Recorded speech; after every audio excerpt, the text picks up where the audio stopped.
আসসালামু আলাইকুম। আশা করি যে যেখানে আছেন সকলে ভালো আছেন, সুস্থ আছেন। আলহামদুলিল্লাহ, আল্লাহ তাআলার অশেষ রহমতে আমিও ভালো আছি।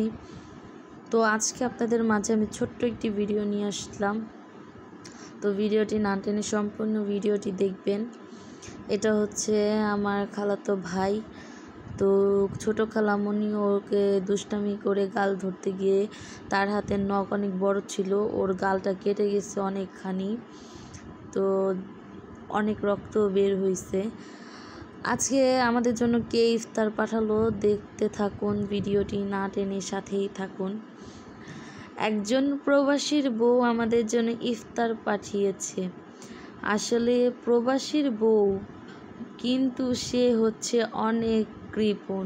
এই যে প্রবাসীর ছেলে হচ্ছে খেলাধুলা করতেছে, এখন চলে গেল ইফতার দিয়ে।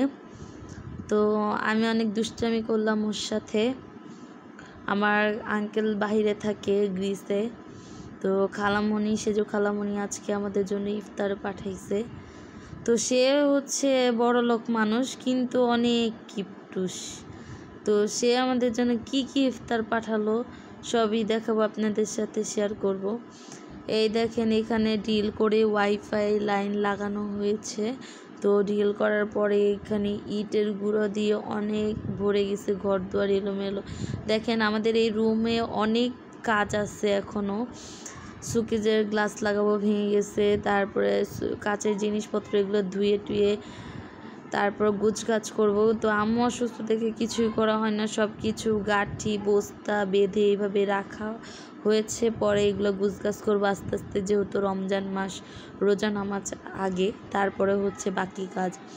তো এখানে বাবা বলতেছে যে মুড়ি তো তুমি খেতে দাও না, আমাকে বলতেছে ভাত খাওয়াও বা চিরা মুড়ি, এসব চিরা দই এগুলো খাওয়াও। তো আজকে যেহেতু তোমার খালা পাঠাইছি ইফতার, তো অল্প একটু মুড়ি মাখি। তো আমি আর না করলাম না, বললাম আচ্ছা ঠিক আছে খাও। ভিউয়ার্স, আপনারাই বলবেন, আমরা মানুষ 3 জন, এখানে কেন 2টা কলা আর 2টা জিলাপি পাঠাইছে? অবশ্যই কমেন্টের মাধ্যমে প্রবাসীর বউকে যা বলবেন যে কেন আমরা মানুষ হচ্ছে 3 জন, আমাদের জন্য 2টা কলা 2টা জিলাপি পাঠালো। তো প্রবাসীদের অনেক টাকা পয়সাই আছে, কিন্তু তার হাতের ফাঁকা দিয়ে পানি পড়ে না, যার কারণে সে মাঝে মাঝে অসুস্থ হয়ে যায়। তো কি আর বলবো, আপনারাই কমেন্টের মাধ্যমে জানাবেন। তো দেখতে থাকুন ভিডিওটি। এখন হচ্ছে ইফতারের সময়, আব্বু আগেই সব কিছু মেখে রেডি করে রেখেছে। তো এখন প্রথমে হচ্ছে মুখে পানি নিয়ে খেজুর খেলো, তারপরে হচ্ছে শরবত খাচ্ছে।